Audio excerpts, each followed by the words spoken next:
Hello everyone, कैसे हैं आप सभी।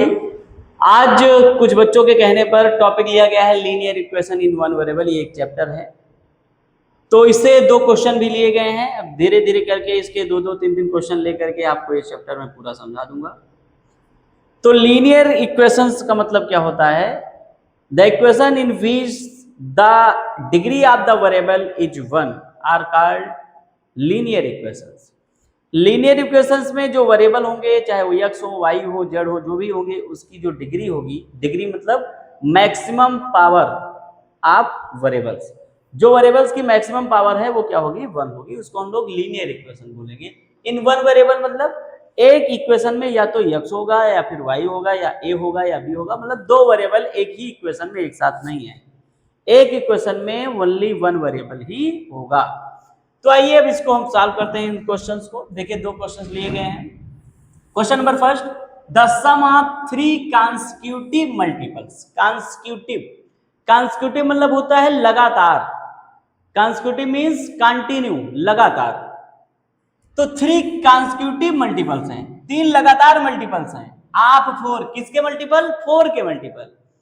तीन लगातार थ्री कॉन्सिक्यूटिव मल्टीपल्स हैं, किसके? फोर के। तो अगर फर्स्ट नंबर को हम यक्स मान लें तो दूसरा लगातार जो कॉन्सिक्यूटिव मल्टीपल्स फोर का है वो होगा यक्स प्लस फोर, क्योंकि फोर का जो मल्टीपल्स होता है वो फोर फोर के गैप पे होता है। जैसे पहला मल्टीपल्स आप फोर मान लीजिए, फोर है, तो दूसरा एट है, तीसरा 12 है। फोर फोर का डिफरेंस है। कितने का डिफरेंस है? फोर फोर का। तो अगर हम फर्स्ट मल्टीपल्स ऑफ फोर हम यक्स मानेंगे तो दूसरा यक्स प्लस फोर होगा, तीसरा यक्स प्लस एट होगा, क्योंकि फोर में फिर प्लस फोर। फिर अगर और मानना होगा तो 8 प्लस 4 12, मतलब x प्लस 12, फिर x प्लस 16, फिर x प्लस 20, ऐसे ऐसे आगे होगा।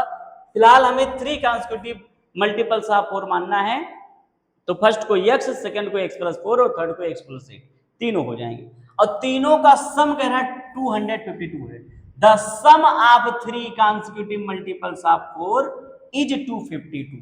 मतलब थ्री कॉन्सिक्यूटिव मल्टीपल्स ऑफ 4 जो है उनका सम कितना है? 252 है।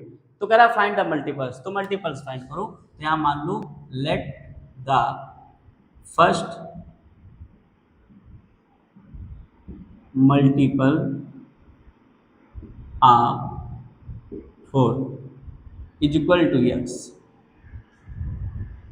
Second multiple of 4 is equal to X plus 4।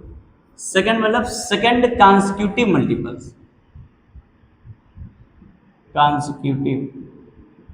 Second consecutive multiples of 4, ठीक है। And third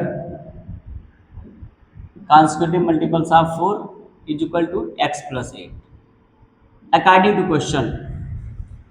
according to question, question क्या कह रहा है? क्वेश्चन कह रहा है तीनों का सम, तीनों का सम।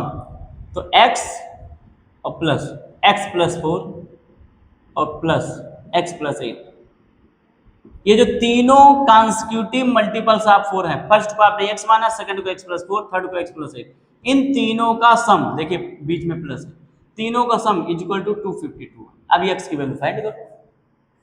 तो x प्लस x 3x और 4 प्लस 8 12 इज इक्वल टू 252। अब 3x इज इक्वल टू, ये प्लस 12 है, इधर ट्रांसफर होगा तो माइनस हो जाएगा, 252 में 12 माइनस हो गया, तो 3x is equal to 252 minus 12 हो गया 240। इसको हम लोग यहाँ समझते हैं। अब ये 3x इज इक्वल टू 240 है, तो x इज इक्वल टू क्या हो जाएगा? 240 अपॉन 3। ये जो 3 मल्टीप्लाई में है ना, इधर आएगा डिवाइड, 3 इंटू एक्स है, ये क्या है? 3 इंटू एक्स, तो 3 मल्टीप्लाई में इधर आएगा डिवाइड हो जाएगा। 3 8 जा 24 और एक जीरो है, 3 0 0, एक्स की वैल्यू आ गई 80। इसका मतलब जो फर्स्ट मल्टीपल था वो तो 80 है, और सेकंड क्या होगा?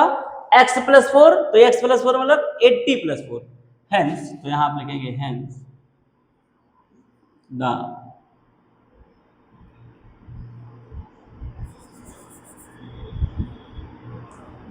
consecutive multiples of 4 are 80, 84, 80 plus 4 84, फिर x प्लस 8, 80 प्लस 8, 88, यही आपके आंसर होंगे, ठीक है ना। अब question number second, find a number whose 3/4 is 60। वो नंबर फाइंड करिए जिसका 3/4 क्या है 60। Let the number be x। हम मान लेते हैं वो नंबर क्या है x। अब according to question, now according to question, अब क्वेश्चन कह रहा है एक नंबर जिसका 3/4 60 है, तो वो नंबर आपने x माना है, इसका 3/4 तो मल्टीप्लाई 3/4, 3/4, 3/4 मतलब उस नंबर का 3/4, तो नंबर लिखो मल्टीप्लाई 3/4 इज इक्वल टू 60। अब ये 4 डिवाइड में इधर मल्टीप्लाई में होगा और 3 मल्टीप्लाई में उधर डिवाइड में होगा, ट्रांसफर होगा तो साइन चेंज होगा। 4 डिवाइड में इधर आया मल्टीप्लाई में, 3 मल्टीप्लाई में इधर आया डिवाइड में।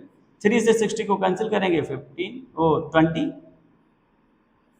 20 इंटू 4, एक्स की वैल्यू 20 इंटू 4, तो 20 इंटू 4 क्या हो जाएगा 80, तो नंबर क्या है 80। Hence the number will be 80। यही आपका क्या हो जाएगा आंसर हो जाएगा। आई होप दोनों क्वेश्चन आपको समझ में आए होंगे। किसी तरह की कोई प्रॉब्लम है तो जरूर आप कमेंट करें, वीडियो को ज़्यादा से ज़्यादा शेयर और लाइक जरूर करें। Okay, thank you.